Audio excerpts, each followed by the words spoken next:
8월 25일 목요일입니다. 함께 나눌 말씀은 민수기 30장 1절로 12절 말씀 제가 봉독해 올리겠습니다.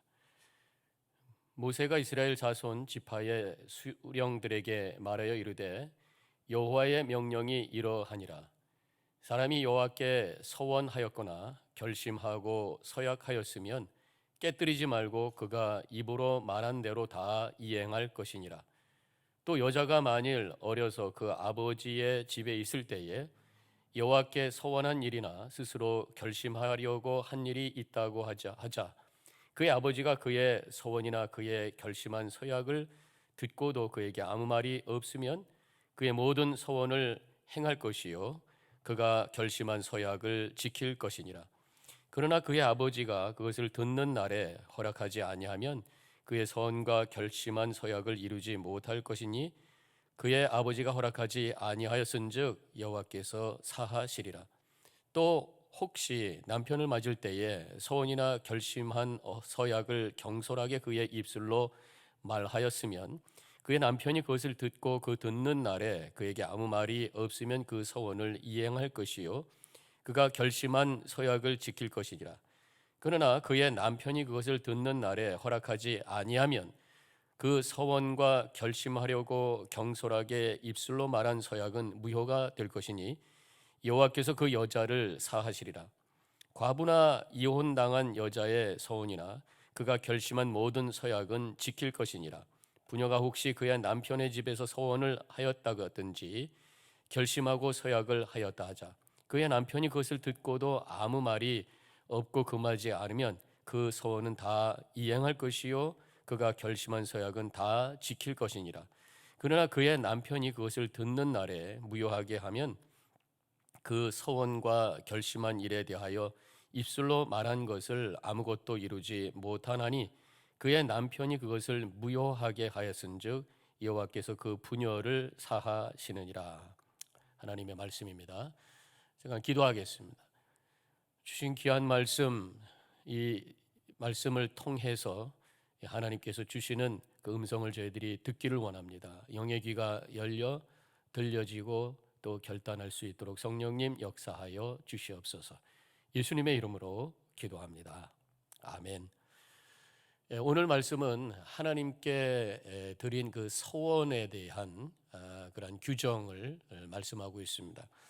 이 서원이라고 하는 것이 뭡니까? 그것은 하나님을 향한 헌신의 약속을 의미하는 것입니다.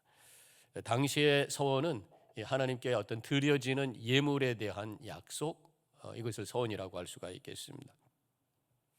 성경에 나오는 서원들은 주로 조건이 붙죠. 하나님께서 이렇게 해주시면 내가 이렇게 하겠습니다. 이제 그런 어떤 의미를 담고 있는 것이 서원이죠. 성경에 이런 서원에 대한 예가 있는가 찾아봤더니 두 가지 이야기가 나옵니다. 한 가지는 사사기에 있는 그 입다 이야기. 입다가 암몬과 전쟁을 할 때에 하나님께 기도합니다. 하나님, 이 전쟁에서 이기게 해주시면 내가 이기고 돌아올 때에 우리 집에서 나오는 어떤 사람이든 그 사람을 하나님께 바치겠습니다. 그렇게 서약을 해버리고 말았어요. 그리고 돌아오는데 보니까 집에서 나오는 것이 사랑하는 딸이었죠. 그래서 딸을 하나님께 제물로 바쳤다. 제물로 바쳤다라고 하는 것이 그러면 이제 이 제단 위에다가 각을 뜨고 하는 어떤 그 짐승의 희생 제물과 같은 그런 제물이었을까? 문맥상 그렇게 느껴집니다만은 그 일부 학자들은 성경학자들은 그것이 바로 하나님께 그 딸을 하나님의 일을 위해서 시집가지도 않고 성막을 돕는 그러한 일을 하는 그 딸을 그 일을 위해서 하나님께 드렸다. 그렇게 해석을 하기도 하죠. 또 한 가지 이야기는 사무엘상 1장의 한나의 이야기입니다. 한나가 자식이 없었어요. 그래서 너무너무 서러웠어요. 결혼을 했는데 자식이 없다면 그 부인은 굉장히 구박도 받고 쉐임풀하죠. 창피한 거죠. 수치스러운 거죠. 그래서 하나님께 눈물 흘리면서 기도합니다. 하나님, 나에게 아들을 주신다면 그 아들을 하나님께 바치겠습니다. 그렇게 서원을 하죠. 그래서 하나님께서 아들을 주셨는데 그 이름이 바로 사무엘입니다. 이 사무엘을 성막을 돕는 자로, 제사장 돕는 자로 하나님께 바쳐서, 사무엘이 나중에 결국은 사사가 되어서 또 선지자가 되어서 왕조 시대를 여는 귀한 일꾼으로 하나님께 쓰임 받았던 것을 우리는 이스라엘 역사 속에서 알고 있습니다. 이렇게 서원에 대한 얘기가 많이 나오죠. 오늘 말씀에서 이 서원에 대한 규정을 통해서 우리에게 주시는 몇 가지 메시지를 듣게 되는데, 첫 번째로는 하나님과의 약속은 반드시 지켜져야 된다. 이것을 우리가 깨닫게 됩니다. 2절, 사람이 여호와께 서원하였거나 결심하고 서약하였으면 깨뜨리지 말고 그의 입으로 말한 대로 다 이행할 것이요. 사람과의 약속도 우리가 지켜야 되는데, 하물며 하나님과의 약속을 그건 당연히 지키고도 남는 것이다.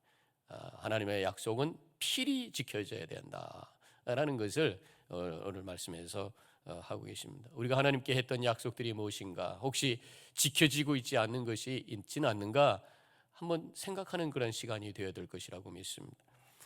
성도들의 서원은 어떤 것이 있나요? 요즘 우리 시대의 서원은, 간혹 제가 목사지만 이 목사님들 중에서는 이 부모님들의 서원 기도로 말미암아 목사가 되신 분들이 있어요.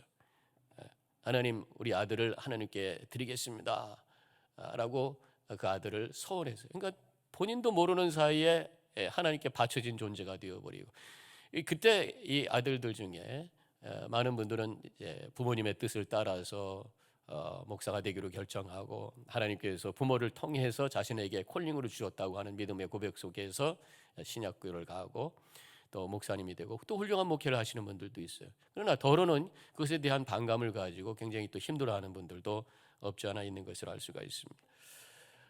저는 그렇게 믿습니다. 하나님의 그 부르심, 특별히 하나님의 이 사역을 위해서 목회자로, 선교사로 부르심을 받는 것은 직접 본인이 받아야 된다고 믿어요. 어떤 때는 본인이 잘 알지도 못하는 사이에 또 은사하고도 관계없이 목회자로 부름을 받았다고 하는 것을 부모님이라든가 다른 사람을 통해서 듣고 나중에 그 은사도 없는 상황 속에서 목회를 하다가 본인도 힘들고 또 성도님들도 힘들고 그런 상황을 만들 수도 있다고 하는 것입니다. 콜링은 은사를 통해서 확인해 주시는 것이, 제가 고등학교 때 미래를 선택을 해야 되는 상황 속에서 선생님과 우리 아버님이 목회에 대한 말씀을 많이 하셨어요. 저도 그 말씀을 듣고 그것이 동기가 되었습니다마는 그것을 가지고 고민할 때에 마지막에 그것이 확인이 되고 콜링으로 받는 순간이 있었어요. 그래서 내가 이렇게 리더십을 발휘하는 자리에 설 수 있겠구나라고 하는 것에 대한 어느 정도 자신감을 갖게 되었기 때문이죠. 저는 뭐 사람들 앞에서 부끄러움도 많이 탔던 그런 소년이었죠. 그런데 그때 제가 이때에 교회의 성가대 지휘를 했어요. 고등부 성가대 지휘를 했습니다. 교회가 크다 보니까 20-30명의 성가대원들을 내가 직접 지휘를 하고 예배 때마다 특별 찬양을 리드를 했던 거죠. 그러다가 그 동네에서 교회들 사이에 찬양 경연대회가 있을 때 우리가 한 50명의 성가대를 만들어 가지고 나갔어요. 그때 우리 교회가 1등을 했습니다.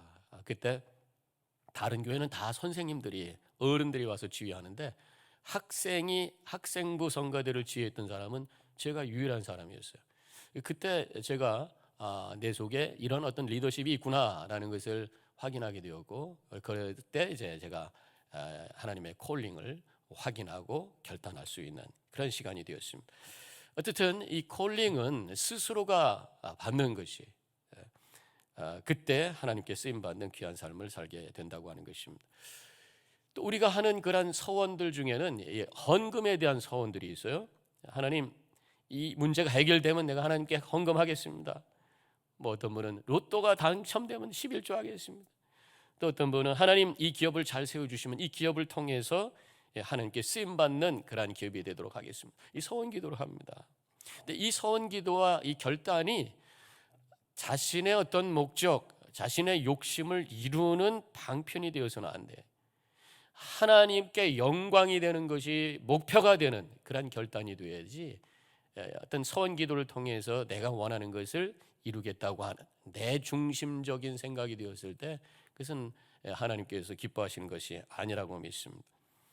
내가 열심히 돈을 벌어서 그래서 하나님의 영광을 드러내고 하나님 나라를 위해서 쓰임받는 기업이 되기를 원합니다. 이 기업의 목적과 나의 삶의 목적이 하나님의 영광이라고 하는 것에 분명히 두고 기도할 때 그것이 하나님이 받으시는 그런 거룩한 서원이 될 것이라고 믿어요.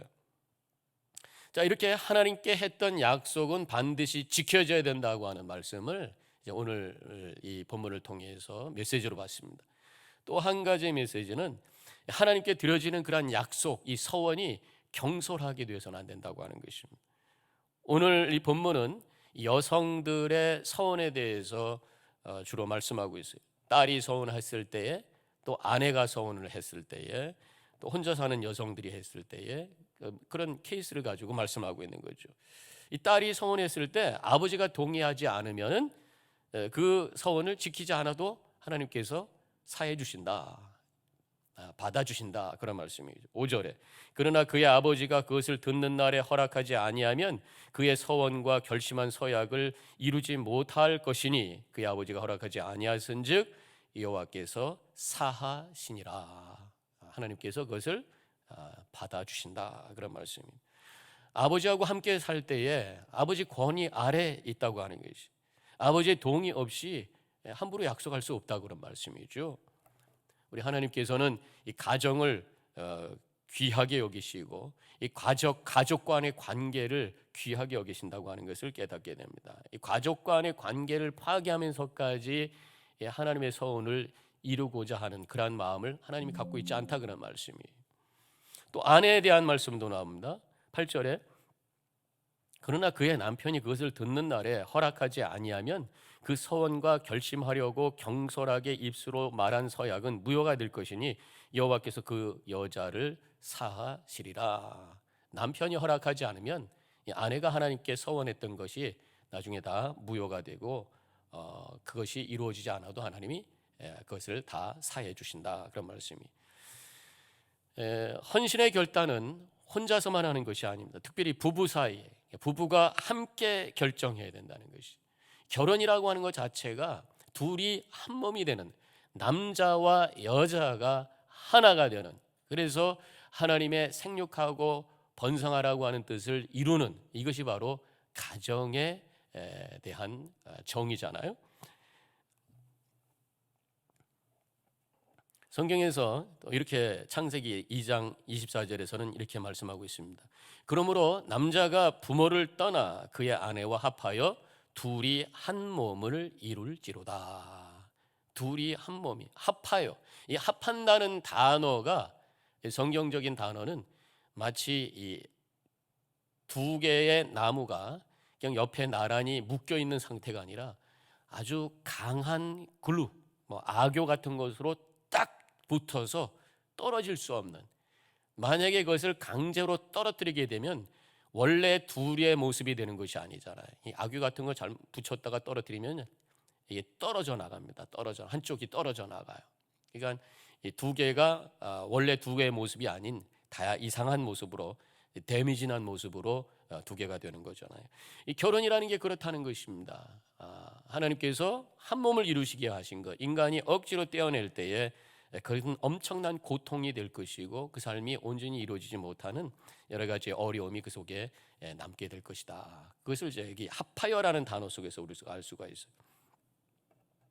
결국 여기서 하나님께서 말씀하시는 것은 부부가 함께 결정해야 된다. 왜냐하면 한 몸이기 때문에 영적으로 특별히 함께 움직여야 된다는 거예요. 헌신할 때도 아무리 거룩한 일이라고 하더라도 부부가 이것으로 인해서 갈등하고 가정이 흔들린다면 하나님의 영광을 가리는 일이 될 것이다, 그렇게 말씀하고 있는 것입니다. 경솔이 서운했던 것이 이러한 문제로 말미암아 지킬 수 없을 때 하나님께서는 그것을 사해 주신다. 그 안에 은혜가 담겨 있습니다. 부모와 배우자의 문제가 아닌 경우에 하나님 앞에서 한 약속, 이러한 케이스가 아닌 경우에는 그렇지만 꼭 지켜야 된다라고 하는 것이 또한 오늘 본문의 말씀인 것입니다. 하나님의 하나님과의 한 약속은 지켜줘야 돼요. 왜냐하면 우리 하나님도 우리하고 한 약속을 지키시기 때문에 그렇다고 하는 것입니다. 우리가 하나님의 약속을 믿고 그 은혜를 감사하면서 살고 있다면 우리가 하나님께 했던 약속을 우리는 마땅히 지켜야 된다고 하는 것입니다. 오늘 이 서원에 대한 말씀을 우리가 함께 묵상하면서 제가 첫 번째도 서두에서도 말씀을 드렸습니다마는 행여나 내가 잊고 살았던, 하나님께 약속을 했는데 그 약속을 지키지 않고 잊고 있었던 것은 없는가 한번 생각해 보시기 바랍니다. 물론 우리가 목사가 됩니다, 선교사가 됩니다 라는 그러한 헌신의 약속까지는 아니더라도 하나님께 뜻대로 살기로 했던 약속, 하나님께 드리기로 했던 약속, 이런 것들을 혹시 잊고 지냈다면 지금이라도 지킴으로 말미암아 하나님 앞에 바로 서는 그런 시간이 되어야 될 것이라고 믿습니다. 우리 하나님과의 약속을 지킨다고 하는 것은 하나님이 우리에게 하신 약속을 지키시는 분이라고 하는 것을 고백하는, 하나님은 신실한 분이라고 하는 것을 고백하는 그러한 모습이라고 믿습니다. 또한 내가 하나님 앞에 신실한 자로 서는 것이죠. 오늘 이 말씀을 기억하면서 신실하신 하나님 앞에 신실한 자로 우뚝 서서 하나님께 영광 돌리는 복된 삶을 살아가는 우리 모든 성도님들이 되어 주시기를 주님의 이름으로 간절히 축원합니다. 기도하겠습니다. 오늘 이 서원에 대한 말씀을 통해서 우리가 하나님께 했던 약속을 다시 한번 기억하게 됩니다. 하나님의 뜻대로 살겠다고 했던 약속, 하나님께 헌신에 대한 약속, 행여나 우리가 말로만 드렸던 약속은 아니었던가 다시 한번 기억하고 그 약속을 이루기 위해 결단할 수 있는 저희들이 되게 하여 주시옵소서. 우리에게 약속해 주시고 약속을 이루시는 하나님 앞에 신실한 주님의 자녀로 설 수 있는 귀한 시간이 될 수 있도록 우리의 마음을 주장하여 주옵소서. 예수님의 이름으로 기도하옵나이다. 아멘.